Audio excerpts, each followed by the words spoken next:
Hello and welcome to House of Cult. My name is Alessandro, and with me is Ariel Salsa, the owner and founder of the Pretty Cult. And today we are so stoked to welcome the genre-bending alternative rock and metal trio Calva Louise, who are gearing up to release their brand new album, Edge of the Abyss, on July 11th via Mascot Records. Thanks so much, y'all, for jumping on. How's the day going so far? Oh, it's been going Doing great. great. Yeah, it's Yeah, great. thank you so much for having us. I want to start from y'all's, inception, the origins of this band, to kick things off. And I guess my first question is more so, for Jess. And, obviously you were born and raised in Venezuela. How did your environment sort of shape your early relationship with music? And can you sort of recall the moment where you first realized music would become a defining part of your life, And what were some of your earliest musical influences? Oh, wow, such a good question. Well, so basically, so I was born in France actually, and I Okay. moved to Venezuela when I was when I was a baby. My mom's Venezuelan, my dad is French. So already I had both way more Venezuelan culture because I grew up there, and my dad used to speak to me in Spanish, so I learned French way later, in life. Um, and I my both my parents are rockers, so my mom loves rock music, my dad loves rock music as well, but they had different influences themselves because my dad grew up with French rock music and more the European side of England and the music coming there, and my mom way more with Latin American music and the US because the a lot of bands will come to Venezuela, especially in the 80s. She was like, rock music was thriving a lot. There was a lot of Yeah. bands coming. Like she saw so many. So like Van Halen, like Queen, like bands like that. Ian Dury would play in a pub, like in a bar in Caracas. Um, so it was very eclectic already. My dad loves South American music a lot. So where I grew up in a place called Guarenas, which is not far from Caracas. It's like in the outside. But my dad will would where we used to live. We had a lot of neighbors, and it's very community. And my dad will always play. He will play football, and then with his younger friends, and then he would do some jams and some music and stuff, like playing like stuff like I don't know, like Molotov, for example. That was one of my earliest memories, the Mexican band. Yeah. And at one point, my parents my mom was busy, and my mom she's a bass player. She plays the bass as well, and my dad needed some help for recording some stuff, and she's like, "Ask her, ask me." And then my dad was like, "Okay, here's a keyboard. This is what you're gonna do." And then I was like, "I love this. I want to do this more." And so, like a little by little, my dad's self-taught, so he kind of got me the self-teaching vibes, like it made me to self-teach myself as well as teaching me. But uh, got that love of it, and my parents will take me to many gigs, many shows. My mom was a university student, and then she took me in in the theater of the university. There was like a very famous Venezuelan band was playing Caramelos de Cianuro, and she took me there. I was 10 years old. It was just like Yeah. uh, 20-year-old students, and me and my mom. And then I was asking, "Oh, can you explain to me these lyrics?" And she's like, "When you're 18, I'll explain to you." Um, Yeah. so uh, so it was already full of music, full of genre. Uh, there was a lot of in at my house there was like rock instruments, but also like a cuatro. Um, palo de lluvia, like it goes like the range, Yeah, like yeah. a bunch of the things. Like my dad will always come with something different, and also, he would take the cuatro and like play like Painting Black by the Rolling Stones. He's like, yeah, you can do it. There's no rules, you can play música llanera, like you can play like Simon Diaz, but you can play the Rolling Stones, and there it's so good. So that's how kind of the way I grew up with the music. That is so cool. I mean, what Yeah. an awesome environment. Like both parents super encouraging of music, encouraging you to experiment with different instruments and different sounds and taking you to gigs. Like what an incredible environment and like fostering such a love for the art. That's awesome. That Yeah, was I'm very lucky. Yeah, absolutely. I had a question later on, but I guess I'll get it to it now. Like you mentioned some of like the traditional instruments, outside of guitar or bass, like you mentioned like the rain sound instruments. Like, do you find yourself starting to incorporate that into the current music? Because obviously, there's also a bilingual element to your music as well, incorporating Spanish and English. So, how important is to sort of touch on those cultural, touchstones within your art? Well, it's funny we were talking about it. When we were I don't even remember when, like 3, 4 years ago. Uh, I was like, you guys, we always share music, and I was like, I'll show you Simon Diaz, and then we just listen to like the all his classics. He's Yeah. got so many. And remember, and then Yeah, you it's were like, great. what's that? What's that instrument? Like, what was he playing? And I was showing videos. And I was like, well, that's a cuatro. And he's like, and you were like, well, we should use a cuatro. We should add um some of those elements. So I was like, yeah, fuck it, let me go buy a cuatro. And yeah, and I mean, you guys were like, fuck yeah. Yeah. Yeah, it's Fuck great. yeah. Like for my birthday, Jess bought me some maracas as Yes. well, and like they also ended up on the record. So it's just like, it's Yeah, great. but like proper big ones, like and then we like will exchange. Well, I mean, I will show my mom, and she's like, "Wait, this is what you're gonna send Ben about maracas and stuff, and like let me send you the joropo, like the right one, like the thing for him to learn." And then we will exchange a lot of like videos about like, yeah, like the traditional like ways of like playing it, or in like, even sometimes we find videos on YouTube, of like just recorded with a phone, like or like at Christmas, like my mom would put gaitas, which, like very traditional like Christmas music, but with cuatro and maracas and stuff, and everything. And um it's funny because we're all like, yeah, fuck yeah, this is also cool. And it makes me really happy because well, like when you grow up in like where you are, like you don't sometimes see like all this beauty, and it's funny, like yeah, coming to England, I'm like appreciating even more, something that will be in my subconscious. Like, this is I saw this comment, and it was really funny. I didn't tell you guys this because I saw it. Somebody said, oh yeah, in one song that we released, and the Spanish beat, and it's like it's got a salsa vibe and stuff. And I was like, huh, interesting. Like, I didn't do it on purpose. But then remember, yeah, when I used to take the bus to go to school, like from Guarenas to Caracas, they always put salsa in the morning, and it Yeah. wakes you up, like, because the bus drivers, they decide, like the music, they're the DJs in it. And so I just, it's something that is ingrained, because it's something I will listen to salsa and merengue every morning to go to school. Yeah. God, that's so cool. Oh my I love gosh. that. Yeah. Yeah. I don't think our buses here have music. No, I don't, our buses are yeah. very quiet and very Yeah. like Depressing. But depressing in yeah, our I would, buses.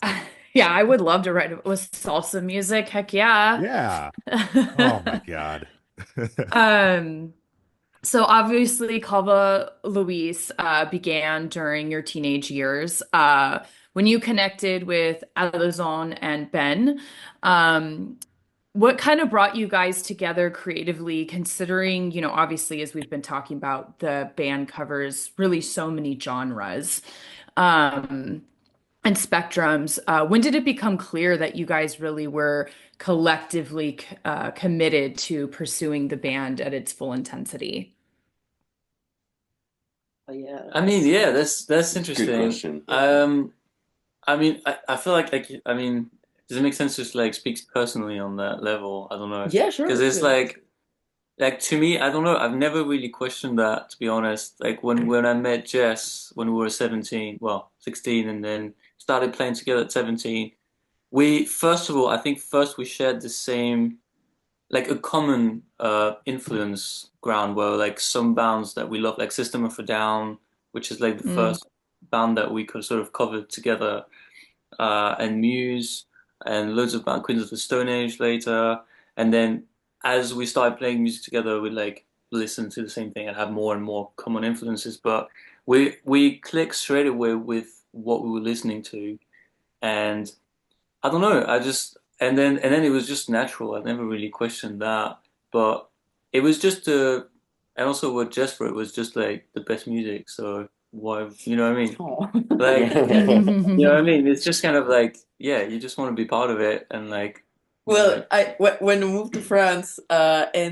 so I was 16 years old, and I just arrived, like kind of I spoke French, but with an accent, and I felt kind of I mean had never seen snow in my life, and Yeah. then I arrive in winter, and I'm Yeah. like days are like 4 hours long, and this just Yeah. so I just went, apparently, well, correct me if I'm wrong, but I don't remember this exactly. But apparently, I went into school and being like, "Who wants a band with me? Like right now, let's do a band. Let's make a band."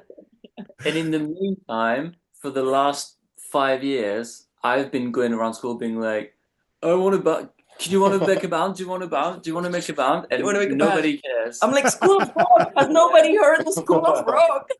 Yeah, it was definitely in the UK, being in the band is kind of like normal. Like everyone's in the band. Everyone's Yeah. got a brother in a band, a dad in a band. Like it's just A grandma in a band. Like yeah, everybody's got a absolutely. band.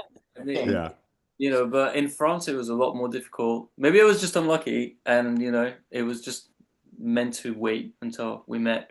But yeah, I had a lot of trouble finding bandmates.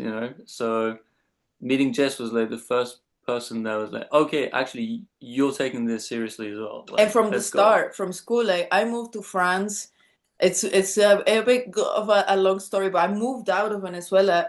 But like I said to my parents, I need to go because I want to go to England, but I don't speak English. Yeah. So we need to do what we need to do is pick like the city next to like closest to England, Closest. Yeah. like and it's nice and whatever. And like in 3 months I was gone. Like my friends in school, they were like, "Where the fuck did she go?" And I was like, I'm in France. And I told Alison when we were like 17, we don't stay here. We're gonna go to London. Like this is, and Alison was like, I don't speak English, and it's like, well, doesn't fucking matter. Like we'll learn there. It's fine. I didn't speak English. Like it was good. I didn't play bass. Yeah. Yeah, I was like, okay, here's a base, and now let's I let's mean, let's go. And yes, when Alison and Ben met, like Alison didn't speak English, yeah, so when the band started, Ben and I couldn't communicate, so we couldn't understand each Wow. other. So I mean, Wow. we communicated in different ways in the practice room, Thumbs up and Right. smiles. Yeah. So wild. I mean what an incredible thing. Like it's two different things. Like fate clearly brought the three of you together and the perfect timing the three of you came together. But also and as corny as this might sound, like music was the way that you communicated with each other. And that's like the most beautiful thing I think I've ever heard. Like so like that's such a beautiful thing to think about. Like you don't share a common language and can just but somehow you're able to communicate through your art. That's awesome. That's really But cool. there's actually a thought that, like it when you don't when English is not like your first language, but you really enjoy music that is in English. This is my mom told me this the first time. When she listened to the radio, like it was like the 80s and then like she heard the song from I don't remember exactly which band it was, but she heard a song and she's like, I kid you not, like I could understand all the lyrics, like the feeling made me understand the music. Like and she's like, I don't know how, like my brain, like I could speak English for that 3 minute, like Yeah. kind of the song. And I feel like, yeah, you know what? It's the same because while we didn't speak English and we enjoyed like, was System of a Down as an example, I felt like the energy, like it just came through my veins when I would listen to System of a Down and feel like, yeah, fuck yeah, I can do this. And then then you read the lyrics and then you understand more and get more like educated in what the song means and things like that. But the feeling does really convey the meaning of it. So we were like, now we pay attention to our lyrics and everything very well, but it was something that I feel like a lot of people that didn't speak English growing up would have like perceived. Yeah, Absolutely. I can kind of relate to that because there was a moment I was very into French pop music.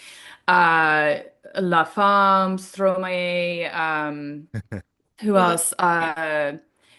Even a moment of Jane Birkin and Serge Gainsbourg, stuff like that. And I can't oh, understand what they're saying, but again, it didn't matter to me. I think French is a beautiful language. It's my personal favorite language. And but same, I can't understand, but I just love the music. And same, I feel like, especially with some of Stromae's music, you can really feel what he's trying to say, even though I can't understand him. And then after a while of listening to it so much, I feel like I start to put it together, of what they're trying to convey or maybe the words that they're trying to say. So I can totally relate to that, but on a completely opposite spectrum of you guys. But I have to ask, you all have very great English. When did you finally learn English? Yeah. well, I mean, Ben always knew English. Yeah, English Yeah, is okay. Ben knew yeah, Ben English. had only it covered. language Yeah. now. Um, I started learning English when I was 15, and I told a teacher in school, and she is Irish. And funny enough, she emailed me not long time ago, being like, "You did it! You actually learned." Oh. But I started learning English there. But I was adamant, like, if I'm gonna do the kind of music I want to do, I need to know English. This is what I need to do. Um, so I will like oh well, one way, I have a very good friend called Elisa, and she most of like the people that I knew, they will learn differently, like trying to get away, but she's like, listen, you need to read in English once, even if you don't understand anything. She's like, I have Harry Potter she was a huge Harry Potter fan. She's like, I have Harry Me Potter too. in English. And she was like, I'll give it was the seventh book that was out, and then she's like, I'll give it to you. And the first page I read, what the fuck is a wand? I was like, That's got to be the title of this episode. What the fuck is one? and then I was just kind of like, I was just, like a dictionary. And then in Venezuela, they put a lot, everything is like dubbed, in like in Spanish, Latin Spanish. Mhm. I don't know, like going to the cinemas, like, okay, we'll go to the English version and I'll try to, pay attention to what they say, just reading. And then I had a friend who spoke English. He used to live in Miami and I came back. We were like 14, 15, and I will write lyrics and I'll say, please, can you correct them? Can you correct my pronunciation? Can you correct this? I used to be, people used to say that I said like hair a lot, like, like hair, and then, like maybe don't say he on the H and things like that. Yeah. Um And then in France, I just kept buying books like in English. Like funny one is that I used to read what was it, like Charles Dickens, because it's like, oh, I'm gonna learn like the proper English. And then Okay. you know, like the literature, you know, the Yes. but there's words that are not used anymore, and then so I would say words that they're like so weird, like fetch, you know, like things like that. Yeah. um, and then Alison learned a very funny way, gotta say. Yeah, I guess. I mean, so we moved to London, and I still couldn't really Well, speak English. move, it was Yeah, very, yeah, yeah, we just kind of like couch found surfing, yeah. yeah, like just Sure. went around, and then I found a job because I had to find some money, whatever. Yeah. And so I was like fitting for like furniture, like sort of flat pack furniture, and Yeah. I, except I was like cutting them up to make them fit specific places or whatever. And so I had to travel around London like several times a day to go to people's places to do that. And it was kind of self-employed, so I was receiving jobs by email or whatever. And then I had to call everybody to make an appointment for the job. And I didn't speak English at first, and I was so scared. I was so scared You had because a script. yeah, so I had to call them by phone, and so I was writing some scripts like with like the days of the week and the times, so I remember. And then the thing about London, obviously, is that it's very multicultural. So Mhm. you got any kind of accent you can think of, Yeah. and so when I was calling somebody, I had no idea who was gonna pick up. Sometimes it was like the thickest Scottish. Scottish accent, Yeah. or like like a Cockney accent, or like I had everything. And sometimes I asked people to repeat like three, four times, five times, and I was like melting on the other side of the phone, like, oh, I can't understand Oh, Oh. anything. But but it worked. after like 2, 3 months of that, you know, I kind of got by. Like I kind of had enough to sort of get by, because when you're forced, you put in a situation where you just don't have a choice, it kind Yeah. of like, it kind of works. It's And Arnie amazing. speaks better English than Well, us. I was yeah, gonna say, like, I mean, yeah. I thought you were the one born in New Zealand for a moment. Like no joke. Like that's Yeah. crazy. Yeah. Okay. So It's also because you had a you're girlfriend right. from Essex. So soon, like about less than a year after moving or getting to London, I started dating this girl, and she was really well spoken, and Mhm. so Mm. that really helped me sort of shape because it was like literally the moment I was learning the language, so it kind of shaped the way I learned English. So because of that, sometimes around England or the UK, people think I'm posh or I was I'm gonna say the speaking posh not accent. English. Yeah, it's Yeah. happened before. It's funny. I love that so much. Before we jump into the new album, you mentioned like those early years of the band, like couch surfing, moving to England, essentially with, throwing yourselves right into it, like trying to find jobs, trying to make this dream a reality. And, you guys have always been so DIY in everything that you do in pursuit of your dream. You know, does it feel like that same hunger and drive that you had for this will always be at the core of what you do within this band? Those early years, does it feel like that hustle has never gone away, no matter what, even with the success that you guys have achieved so far? Yeah, I think so. Yeah. Yeah, I think that remains. Yeah. That's been a constant throughout. If it wasn't there, I don't think we would still be doing it. And I think it's probably one of the strongest drivers. If not the strongest. Yeah. You know. It's like we call it like, yeah, the path has heart, and we couldn't do anything else because that's what we're supposed to be doing. Actually, we often talk about the beginnings, like, and the oh, you remember this or you remember that, like all this stuff, and it's like, and and it makes us really grateful, like thinking, wow, we went through all of this and look at us, like we still like keep going. And I feel like every time there's new challenges, new things to, there's always the DIY aspect. We'll always be there because that's exactly, who we are, and we've invested our times and effort in skills that are helping us to be self-sufficient. But little by little, it's like how you know, I don't know. Juggle, Struggle. Juggling? juggling. Like Yes. aha, Yeah. it's like Yes. a new, a new, like a new ball of the juggling. Sure. Before it was two, then it's three, then it's four, but we become better at, Yeah. at doing it.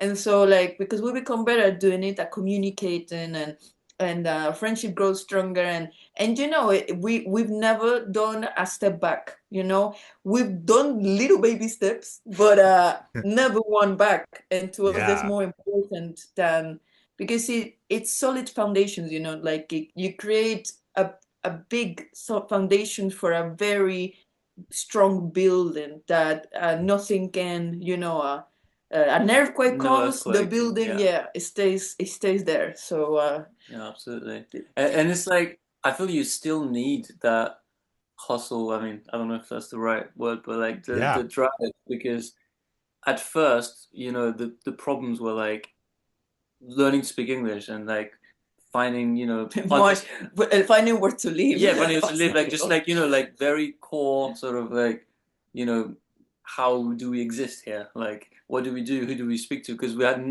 know anybody in England. It was just We're crazy. very, very lucky because like we got into really weird places. Yeah, Like we like I got can yeah, imagine. and Yeah. we got scammed for like so many times. We got taken advantage of where we lived. It was just like, crazy stuff. But now the situation is very different, but there are still so many things to be doing all the time and to be like, pushing because we're not, it's never over, and we're not in a situation where we're like, okay, that we're good now. Let's just, no, it's just like, I mean, For it's sure. still like the yeah, baby steps. Like we see it as the end of the beginning. And so now we have a bit of a feet here. So like because we're here, it's it took a long time, but I see it all the time of like how you know like how I feel like the way we were so lucky and unlucky at the same time, like the unluckiness was in a way a gift of like being of seeing like, dude, like for example, Alison was working horrible hours, and this is what happens with a lot of like foreign people that come to do arts in another countries, that you work to survive, so you can't do what you were here to do, like it's Yeah. it's a loop. But like Alison got his everything stolen, like Oh, got like robbed, and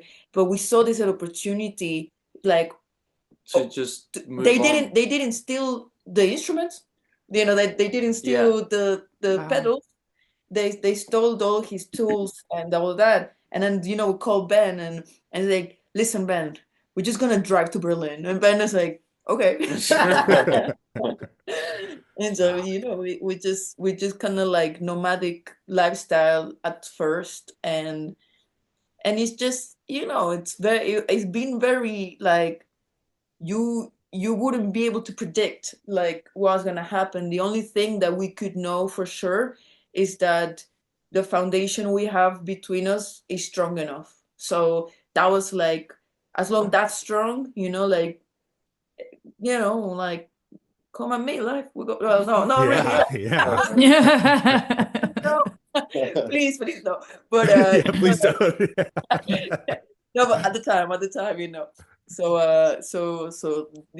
the path goes clearer, but still big mountains. Yeah. Oh, Yeah. that's I really badass. admire your guys' drive and just like not giving up when like literally life was throwing everything at you. Most people would have been like, oh my God, forget this, and you guys were like, nah, we'll go to Berlin. Yeah. That's so badass. That's Yeah. awesome. Like, I love it. And I was going to say that kind of goes into my next question. Obviously, you guys have really said how, you're still, of course, hardworking and everything like that. But was there a moment, was it maybe when you got to Berlin that you were like, okay, this is working. What we're doing is working. Did you ever have that moment? Maybe that moment hasn't happened yet, but I feel like you guys have had that moment and have just taken everything that has been thrown at you and figured it out and like made it better, you know? Yeah, no, it's funny because the Berlin is when the shit started. Oh no. No, but it good because there's a naivety I think we gotta have, and I feel that if I didn't have the naivety, it's not naivety, like that's not the word, but like I remember, like in Venezuela. So my mom took me to see Hilary Duff when I was like 10 years old. I really loved Lizzie Jealous. McGuire. Yeah. But I saw her like this big, but it didn't matter. I was there, like in the uh The seats. no, there's no seats. There was no seat. It was Oh, a really? parking lot. Flat. No, I don't remember the name. It doesn't matter. And I remember I did it like a tape, and my mom would go to the security, go, "Can you get this to me stuff?" And in my mind, I was like, "Do you know what? Lizzie McGuire might see the tape that I did for her, and then she might just drive her limousine to Guarenas and then stop in my building." And like I was like, you never know, And so that was kind of like the mindset. And you get your slaps in the face, but the mindset is that you never know what can happen. And I feel like older you get, less you have that because you have more experience in life, and you're like, well, you're not as like bright and happy about that. But the beginning, having all this happen at the beginning, and always have like a miracle happen. It was I always say this: we need a miracle. Like a miracle needs to happen. Like we need, yeah. and then we just like brace, like for something. And so we always see it as that's what like Edge of the Abyss is. It's like we're always falling, always almost falling, always. But the fact that you're like, we made it. That's what keeps us like going. And so we don't even stop and think, are we where we want to be, like exactly? It's like, well, no, because we want to be able to afford stuff. But Yeah. like the world is absolutely not the same, and it's a bit kind of rigged against like all of us. So Yeah. the game is rigged, so it's kind of like not falling into, like feeling happy that you didn't fall, basically. And so that's the thing that kind of pushes, we are healthy, we made this, like it's fine, like. And another thing is where we're gonna go back. The good thing about coming, not living close to your parents, or nobody can be there to catch you, Yeah. Yeah. so Yep. in a way it makes you very scared. But then if you have nothing to lose, then you can risk more because there's no attachment, and you feel again very reductive. Mhm. But it's, I don't know how to explain exactly, but that mindset, like we had strength, physical, we were healthy, we had a lot of stuff that many people our age might not have. And our support system. So we were like, we need to keep going. Like we didn't. This is something I really like. I don't know if it's a Venezuelan saying or a mom saying. My mom tells me this all the time. You didn't swim all the ocean to die by the shore. So Ooh, Yeah. like, yeah. keep one more. You get one more effort, and that will open a little like slit, like a little thing, and you're like, "Ah, that's where we have to go." So that always, and then you're chill, and then something else happens. But Yeah. it's a continuous thing, and then more we still don't feel we're there yet, because we see a lot of like the is you can't do as much with DIY and with no means. There's at one point, to go to do another step, you need more help. You need Yeah. more, because the standards of the industry are crazy. Like Yeah. it's so high up. It needs to be like perfect, and we're not there yet. But it's kind of like, we know about that, and we do just our best in how we can do it, and that's enough to keep us fueled, to give us the energy food. Oh, That's so very inspiring. admirable. Yeah, Yeah, very that's inspiring. absolutely. And I want to touch on the new album, Edge of the Abyss. It's coming out July 11th. And I thought what was really, really awesome to read about it is that you worked with Gareth of Pendulum on this record as well. I'm really curious how that collaboration came about and what, his perspective added to the sonic elements of this project, and also maybe also in how you expanded like the universe of some of the stories that you're telling within this album as well too. This is so good. You want to say? Yeah, well, I Yeah. mean, I don't know if I'll cover everything. You can take over. But yeah, we met Gareth because he actually reached out through TikTok or Instagram Instagram. because he saw one of the videos He that was like, Jess "You're." published. Yeah. And then I don't remember what he said, but just kind of No, like, he said, "You keep popping up on my yeah, that's it. feed." Yeah. And so we managed to like meet. That was another moment where like This we is were, really yeah, good. that Yeah, was this is that, really good. but that's Yeah. also a good example of like how life Yeah, but is tell the all the story. time, right? So we've been he's messaged a few times, and like it was kind of, oh yeah, if you're in London, let me know, we can meet, and we were like, oh my God, because But we don't live in London anymore. We live in Blackpool, yeah, which Okay. is is way like too. 5-ish hours away from London. So we don't go to London much. And we were in London for an Amazon Music thing, um, just for the day. We just went there, and then the shoot was done. I think you messaged Gareth Well, like, I we're in message London. every time we used to, if there Yeah, was an opportunity, we're in London. I mean, we would drive, like just to meet him, like so. Um, so I was like, he was always very busy, of course, because he's in Pendulum, Knife Party, touring the world, Yeah. like completely busy.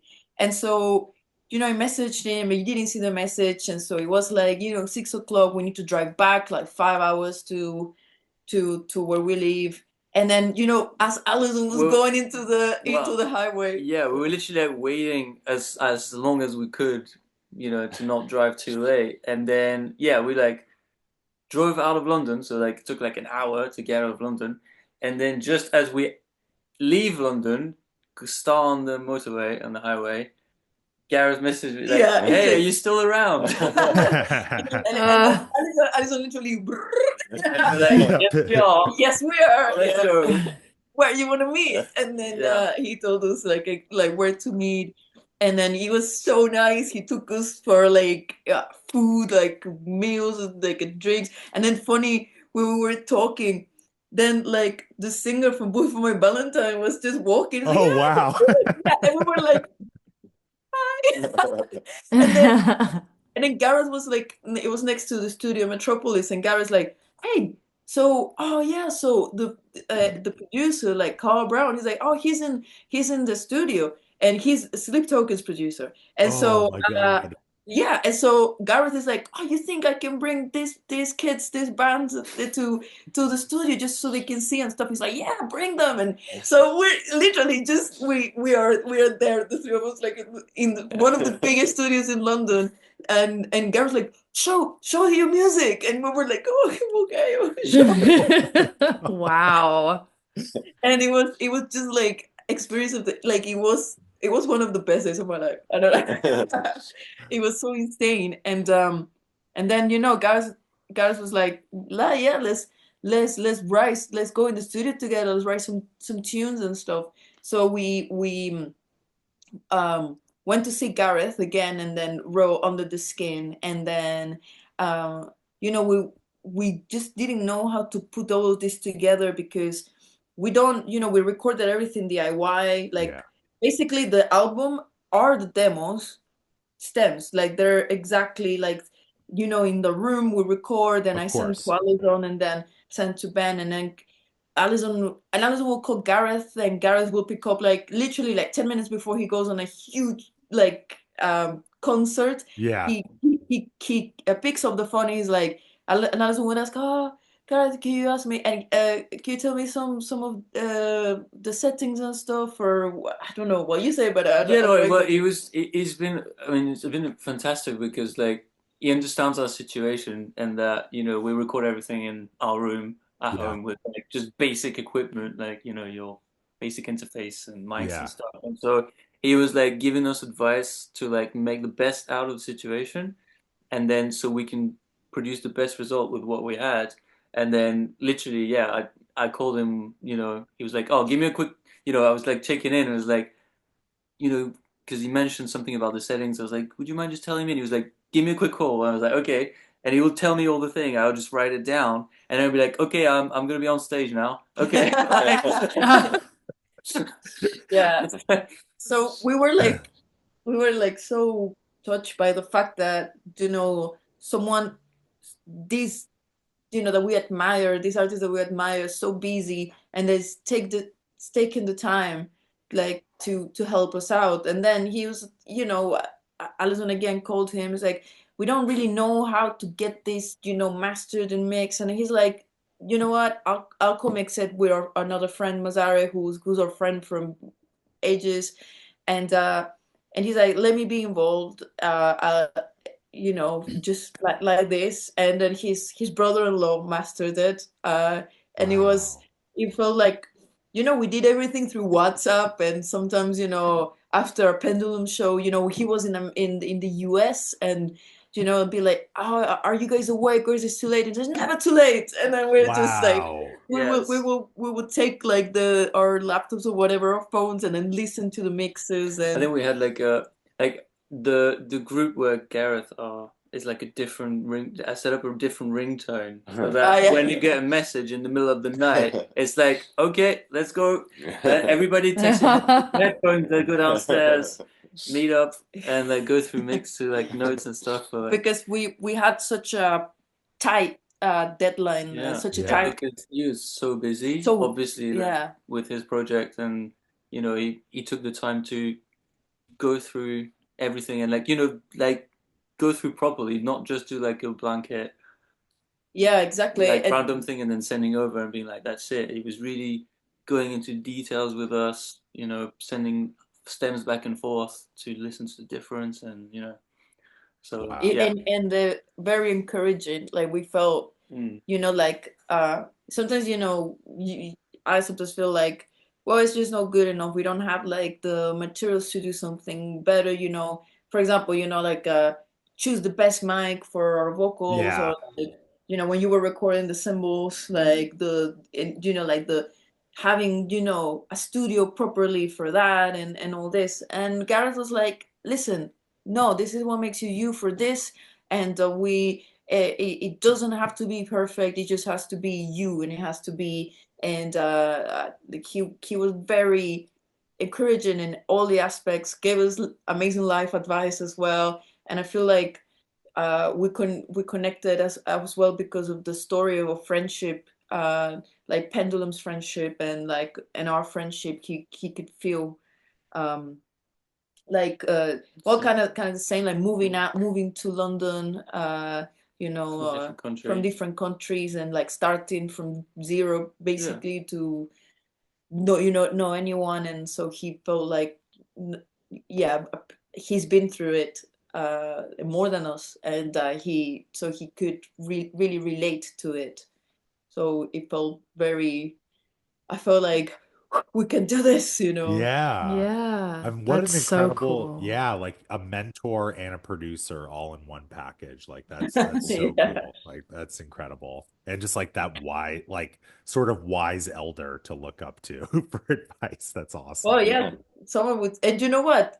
This is super cool. But so we didn't have, Allison didn't have like, we were looking for a setup that we could transport. And Allison, he was he asked Gareth, oh, like these pedals, like the Helix, and he said, do you think you could if you could give me some contacts so I can Well, contact them? actually, he's the Yeah. one Yeah, because we were talking about gear once we were with him, true. and then Jess had a Helix like multi-effect pedal, and I was like, it would be amazing if I could get one for bass as well, but we can't afford it because we have like, literally no money. And then we are talking about gear, and he was like, oh, maybe I could put you in touch with some people and stuff. So it was amazing. And then after a while, he was like, well, actually, I've got an old one I'm not using because I've just changed stuff, so you can have it. It's like what? That's so And then, cool. and then, like Pendulum were playing in Manchester, which is like an hour. So, Gareth invited us to the show, and then he said, come before and come to my hotel, and I'll give you the pedal board, like Oh the my God. multi-effects. And so the three of us just went there, and then Gareth comes with us and say, hey kids, and then he gave us It was the like Santa coming down, like with Santa, Australian Santa. Australian Santa with the and and then when I come back home, plug everything in, start playing and stuff. All the Pendulum songs were still on it. It was like, And then wow. it's got a sticker that says Gareth with a little, like Wow. and Which I am not removing. and so it's still there, and Alice was like, nobody touches it. It says Gareth, and we're gonna keep it exactly the way he gave it to you. But that was insane because this is what we use live, and just talking about all this amazing like knowledge for even for live shows. And wow, so it was he's like yeah, he's such a huge mentor in every aspect. Wow, that's so unique. That's so cool. I did want to ask a bit about like your videos. So, the visual identity of Calva Louise is remarkably cohesive and distinct. Jess, as the director, editor, visual effects artist behind many of your videos, how important is it for you to maintain creative control over the visual aspects of the band, and what does that autonomy allow you to, really achieve artistically? Well, I think so. I didn't want to have like all creative like control in terms of I mean the story was clear because the story started before the band. But what happened is that before 2020, we were like trying to find, ways and meeting people and stuff, and then quickly realized that you even there was somebody that paid for our video for us, and but yeah, quickly realized that if we were not at the level that people will want to work with us and see it, through our eyes. Like, so we did a video and we just didn't really like it was waiting for 6 months, and then Yeah. I mean, we weren't it wasn't our money, but it still stings, that if someone paying for a music video and it's just not getting where it should be. And I'm like, frustration, right? Super frustrated, and realize it's not, you don't it was like a VFX artist that we didn't meet. It was just all through like people we know, and but in the end the result, I was like, that's it, like, that's the result, but all the so when 2020 happened, I was like, you know what, I'm at home, I'm gonna learn myself. Like, I'm not saying that this is super difficult, but at least I'd understand how if I mean, I was kind of annoyed that people kept taking advantage of us, because Yeah. sometimes it feels like, yeah, you're foreign, what, and I feel like people sometimes are like taking a bit of advantage. You're naive, you don't know how the industry works. Yeah. And I was like, this can't be like so after so long trying to find people, to work, to hire or whatever, it just feels very, we had very good friends that helped us out, like, but for anything that it was VFX and what we wanted to do with the science fiction, the horror, it you couldn't find anyone. So I learned just so we wouldn't need to go through that pain again and that frustration of so I was like, Blender is free, Unreal Engine is free, tutorials are, this is insane. I am so grateful to everyone that does tutorials. Um, the knowledge you can Yeah. find online for free, it's just people sharing it, is insane. I wish I could, if I had time, I would do tutorials, but I always like think I'm not gonna do a tutorial, but there's just no Yeah. time. But it was kind of by necessity more than wanting it. And now I'm like, not gonna lie, like the video for Aimless, that was hard because we were on tour and Alison had to build a computer case that looked like an amp so it could transport my PC. And so in the green rooms, like I was just like this on the computer Oh and my like, God. and then gotta go on stage, and so go on stage and and then it's tiring and I'm like, I don't want to do it anymore, too many effects. But it's still super gratifying, and because we understand each other very well and we do everything, we're friends, like the actors are friends, like we were saying, Ben's landlord is one of the actors in our music videos. Oh So wow. That's my amazing. my boyfriend's dad is also on the videos. Then our neighbors are on the videos, our friends, and they help us. And they're beautiful people. And like the in What the Fuck, like that's the archivist is my boyfriend's dad. He's like, give me a role. And it's like, okay, you're gonna be the archivist. And they learned that. Wow. And then Ben's landlord is an actor. He's a professional actor. So we were like, so lucky to have that. So when you have all the tools at your the availability, and then just people you read, they really appreciate you, and then they have so much heart, and then Yeah. they see what you're doing, and everybody's like hyping us up where we live. So we're like, yeah, fuck yeah, like we not gonna give this. Unless somebody feels that way, as passionate as we do, you can't just throw money at things. You need to have the people that will, understand, and see it in the vision of, okay, I get where you're going. And that was hard at the beginning because it's so abstract and so complex, the story, that people are like, I don't get it. Like, just give me money and then I'll do a shit job. And it's kind of like Yeah. that. Not that we have money to throw in the first I place. mean, it's still, I was still kind of like hurt by Mm. the investment of like the someone that wanted to help us, and I'm like, no, this is, it's like, it's not like we're paying it, but it still hurts. You don't. I feel bad, like like thinking this is not the result, and now there's nobody to blame but ourselves. So it's a bit cool um because if I have to work until 5 a.m. and then wake up at 7 and then do it again, it's for the love of our art. So it's not a job. It's really it's like our life, that Yeah. it's we're not playing with it. We're respecting it. So we respect the art as much as like we respect like the work. But so I don't know if that answers the No, it question. completely No, answers that it. Yeah, was that was perfect. Yeah. yeah. And yeah, thank you. I love how much just background you're giving us on everything. This is like I'm sure Alessandro can agree, like one of my favorite interviews we've done I so I far. was Like gonna wait. literally. I was gonna wait to say Yeah. that at the end of the episode. Yeah. Sorry.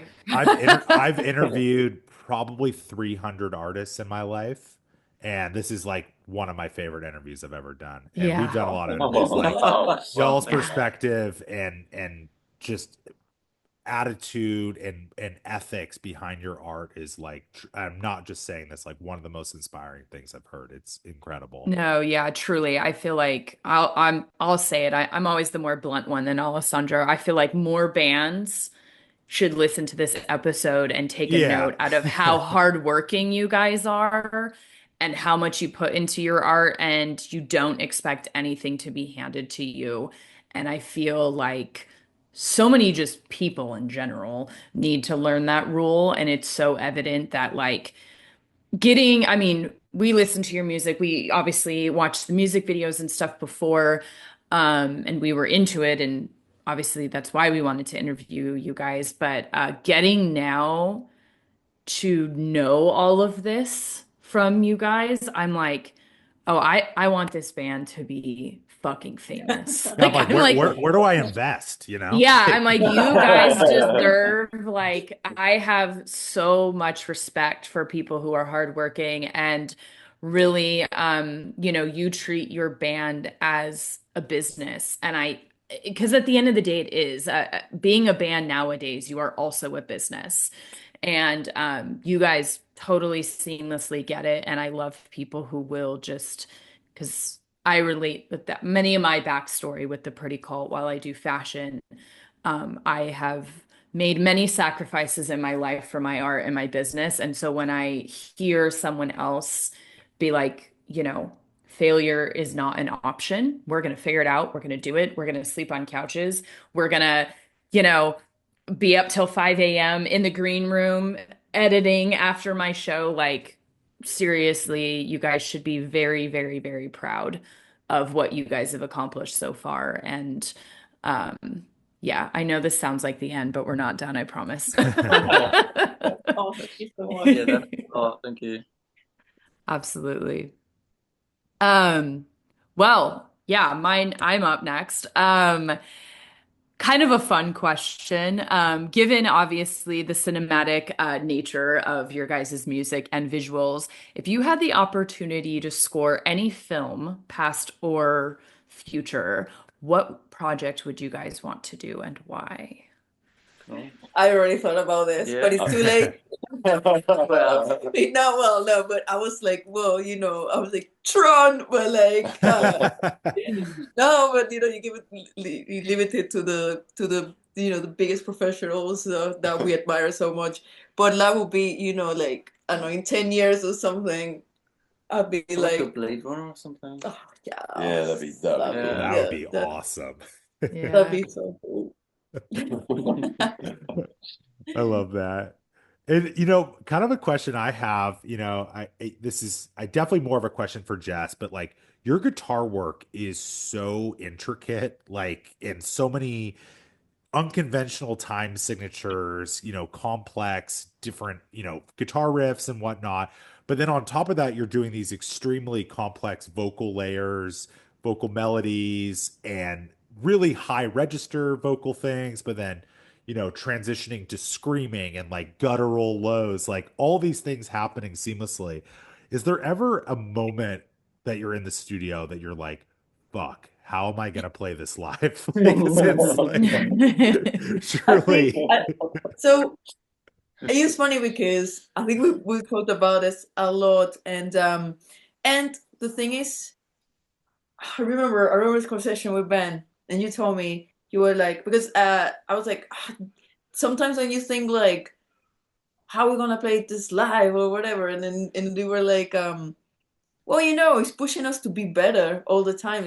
We can't just like stop because we can't play it. Well, maybe we can play it right now, but like in a few months, we're gonna practice every day, and then in a few months, like we'll get there, and then you become a better musician, and it's just kind of like pushing, kind of like pushing further and further and further and further. And I Yeah. think we already know like what is like our not limitations, but what we enjoy doing more, and what we're not gonna start like to do something completely different just because the lols like, oh, let's Sure. let's challenge ourselves. So it's a challenge that makes sense, and that it's because it needs to be the way it is. It was funny, we were talking about like the kicks, and it's like you were like, okay. So you were practicing. I think like all three of us are just outside our comfort zones in terms of like what we have to perform. Yeah.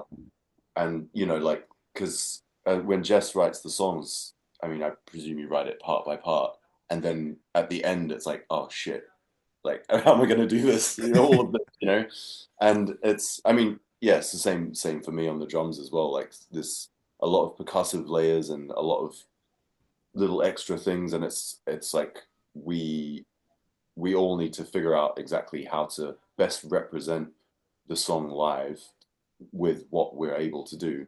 Yeah, by Whilst, being three. yeah, And that's with why, just like, three of us. this is what also inspired the keyboard, the sliding keyboard, Yeah. because and this is what, so, we do our research. When I write a song, I'm like, I think about like the rhythms, and I think about, more and more you polish, because you do it more and more, so you become a little bit better.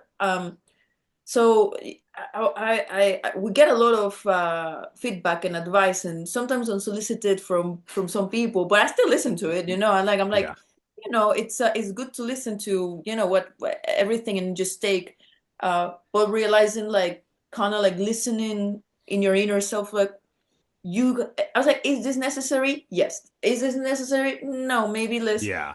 like, and keep polishing that way. But for example, I was like, I don't know how I'm gonna play this keyboard. I was, it would be good. Like, fucking gaming keyboards. They Yeah. slide, it's so cool and everything. He's like, hold my hammer. I'm gonna do one for you.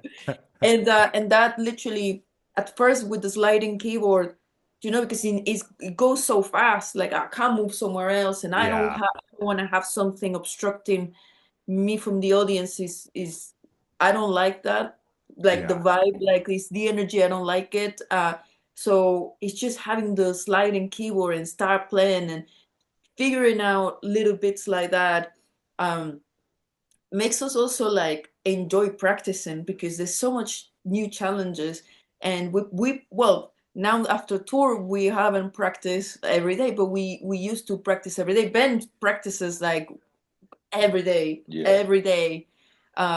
Like, to learn also, like, for the music videos, like, to to get to, sometimes, I wrote a guitar line. I'm like, we record the album, and then it's been like few months, and then we need to do the music video. We need to learn it, to like relearn it, to play it live. And I'm like, right, what tuning was I? I was like, Yeah.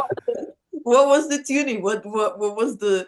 A lot of it is very spontaneous. Like, the song that we're going to release in 2 weeks is called Lo Que Vale, Mhm. and the intro of that song, like, that's the first take of the guitar, and that's the first take of the vocals, and I wrote the lyrics Wow. while doing, like, it was this it was so spontaneous. And because I'm just by myself, and then there's this in my room, all in the dark, and there's nobody there to be like, okay, one more. And then, like, I was thinking an engineer will say, do one other more, to have backup and stuff, and I did. But then I was like, no, this is spontaneity. The guitar is a little bit out of tune. It's because I just grabbed it and then just play the first thing. Some of the parts in, like, songs like Aimless, or then, yeah, it was like I rewrote that like 5 times, and Yeah. just to get the right, like, what, and it's still not perfect, stuff. I'm like, oh, I could have changed that, but too late. But it doesn't matter. It needs to. Gareth said to us, a mix is never done. It's just abandoned. It's just like, let go. You just let go of it. Yeah.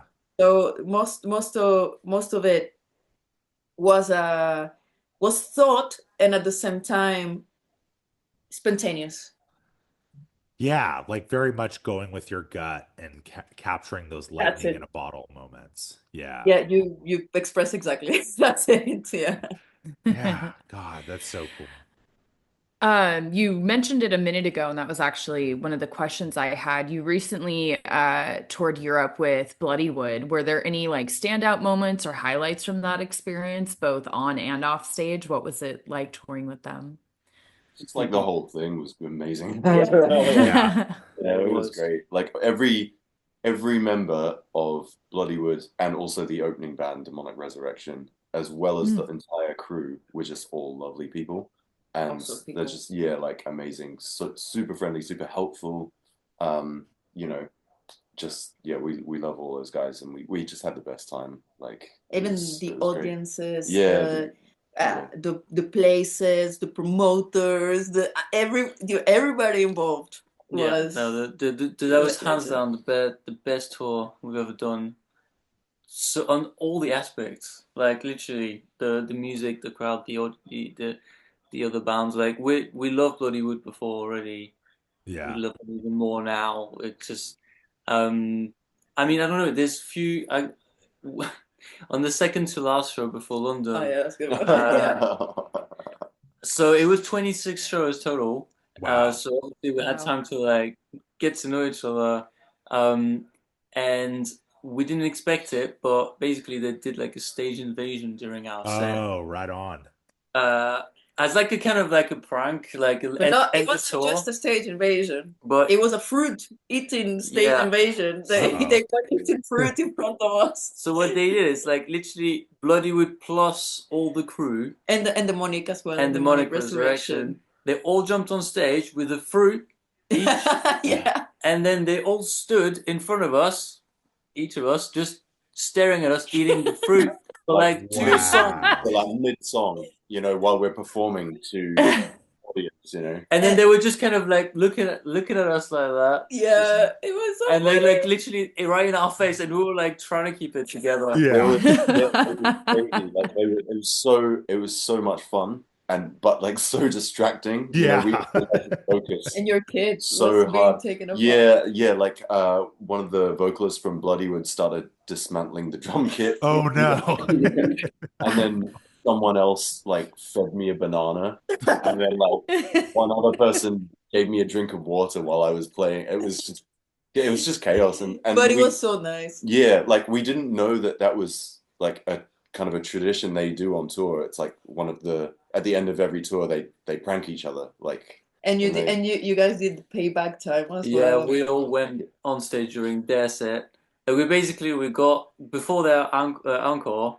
We went on stage and we completely quiet the crowd. So like Yeah, nobody. so So they, nobody was saying one. yeah, no and then one asked for the encore, they and came back on stage like, "What's going What's on?" going on?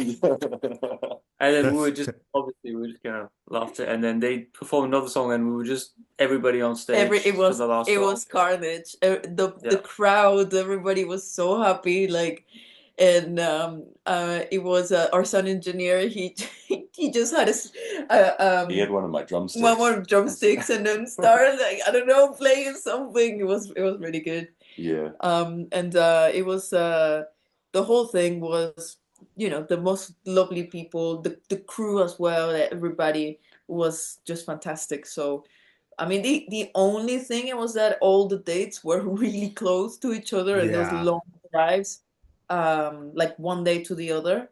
But that was like nothing. That was the only thing, that we were a bit tired. Yeah. But you get so much good energy fed into you and good food as well. Like the catering was just wow, beautiful. Free amazing food every day. So it's like That's incredible. I love that. Is there footage of the on-stage invasion on YouTube or It anything like must be that? somewhere. I don't think have. wait. I I've have got an some archive. videos. Because if there is, we'll splice it in when we post this on Instagram. Yeah, we should Yeah. edit it in. I can send you guys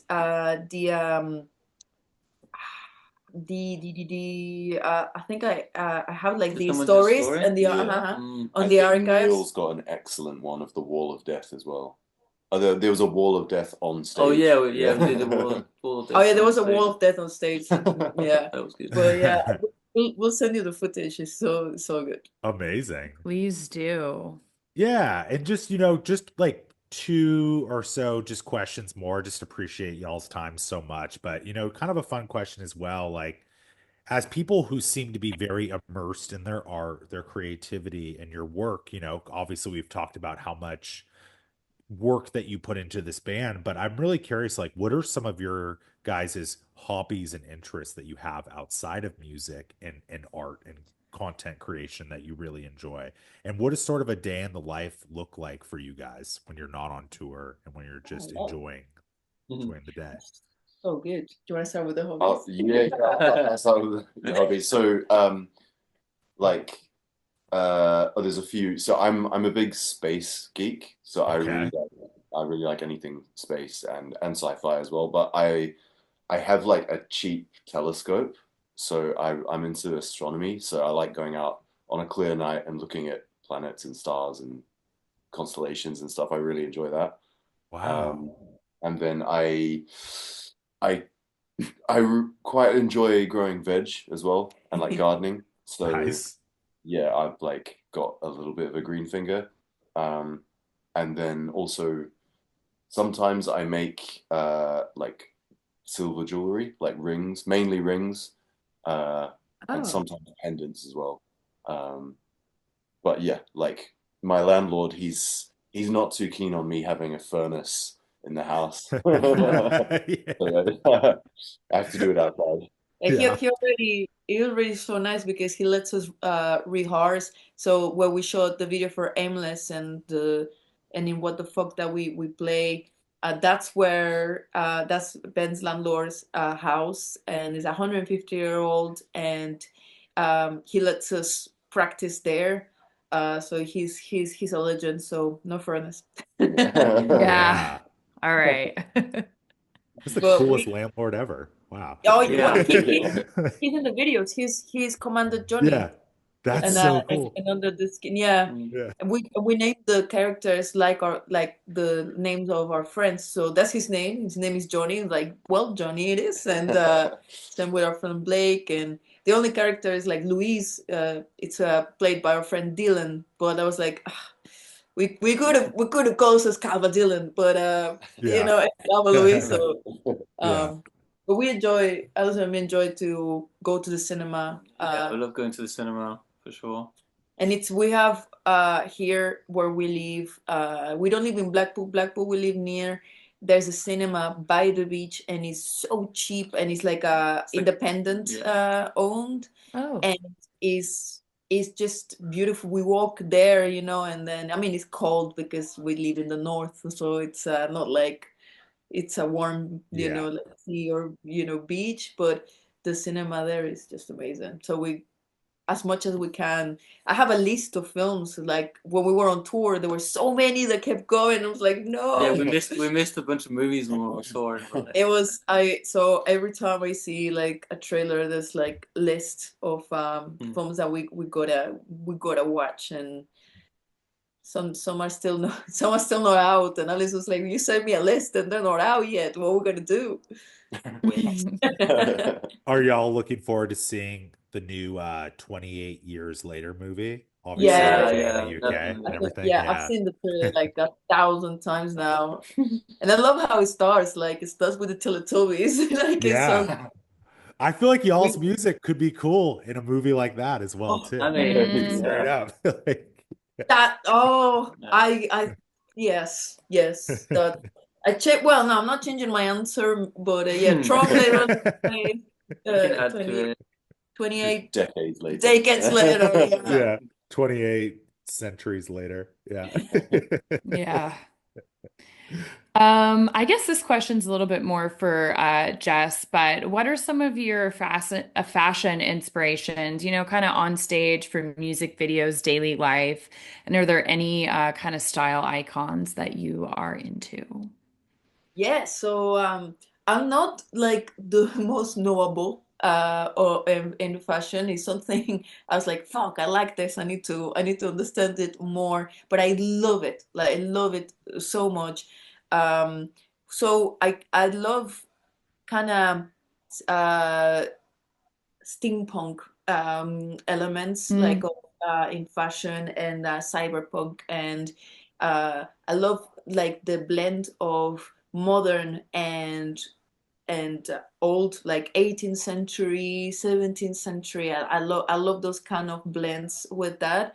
Um, but also I like practical, like things to wear on stage. I love dressing up for music videos, But there's a brand, I love them. They gave me some, it's the first time I got some free clothes and I felt like so happy, and I want to give them a shout out because I felt like it was like the best, like, gift. I just loved receiving it. It's like a Mary Wyatt, which Oh in yeah. here in the UK. Yeah. And um I love like the like t-shirt designs. I actually love band t-shirts and really intricate logos that go into the fits, like really comfortable and really interesting fits, just not like a random unisex t-shirt stuff, but like something that everybody can wear, but that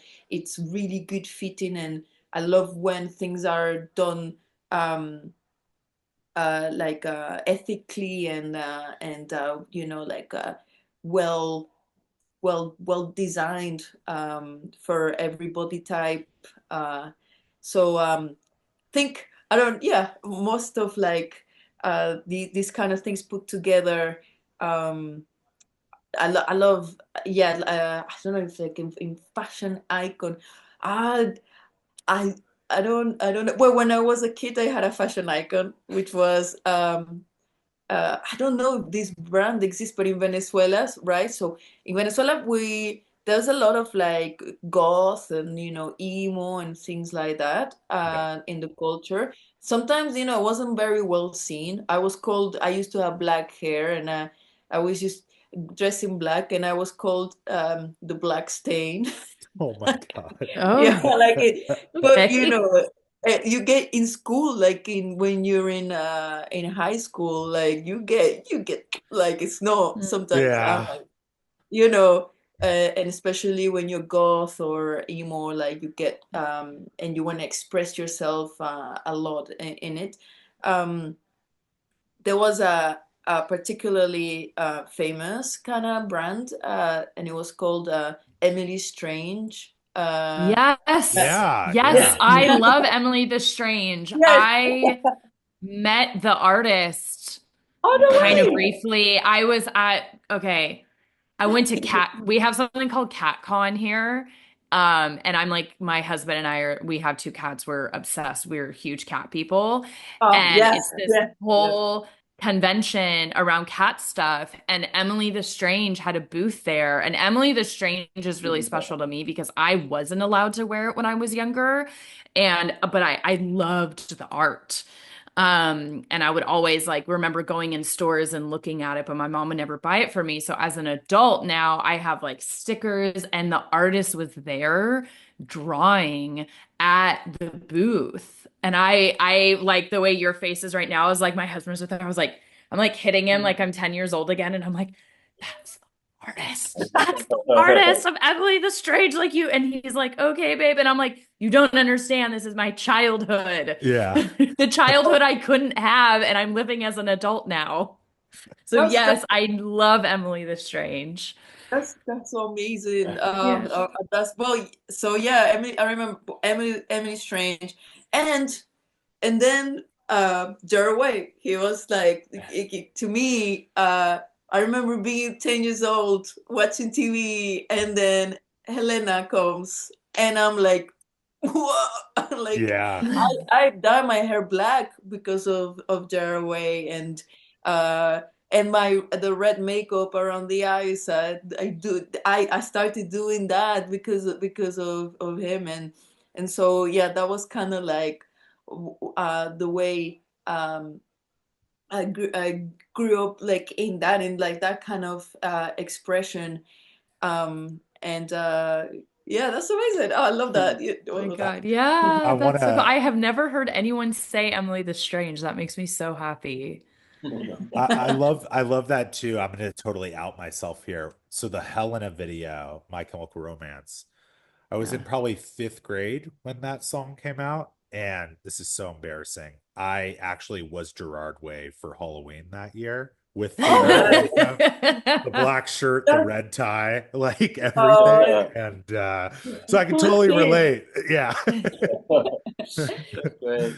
Yeah, Yeah. I like it's so funny because we've been, like trying since the beginning, like to find like in music and in fashion and in everything. And again, because we listen to a lot of people, especially at the start, um, like there's a lot of facets and aspects. And then somebody like, you gotta be more indie and you gotta do this. Like, I love indie fashion, yeah, or I love that. But we from the start, I think we all loved this kind of like more like gothic with modern with you were dressing super steampunk in high school. Yeah, I had like I still have it actually upstairs. I had like a dark green, like emerald green corduroy jacket, and I Nice. sewed like little gears on it, and I had like a round hat. I don't know what you call them.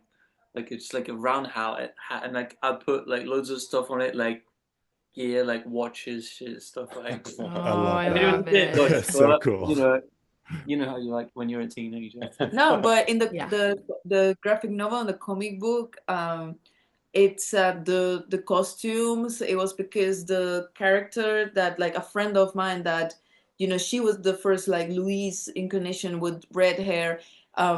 She would dress like with these huge gowns like of corsets and very 18th century, and I was like, this is beautiful, I love it so much. And so that I'll draw that, that's the character. And so like the Louise comes from the 18th century, and then it's all because of that. And you love thrift shopping, Yeah, yeah, it's great.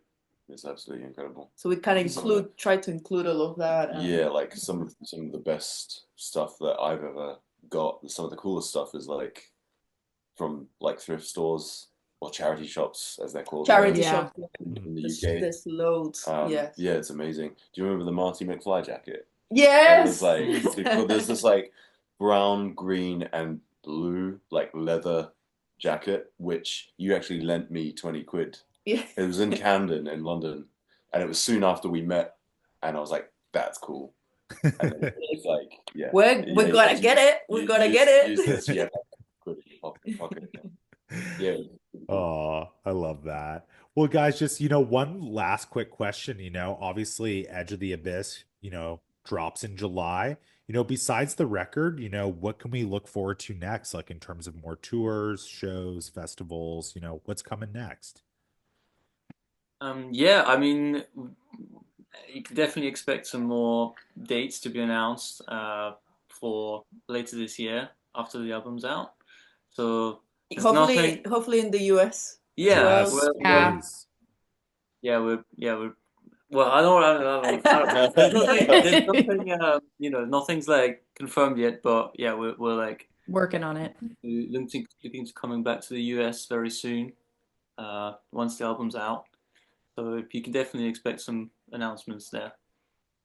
Amazing. Heck yeah, we're excited. We will definitely, if there's an LA show, we will be there. Oh yeah, there's yeah, gotta be. Yeah.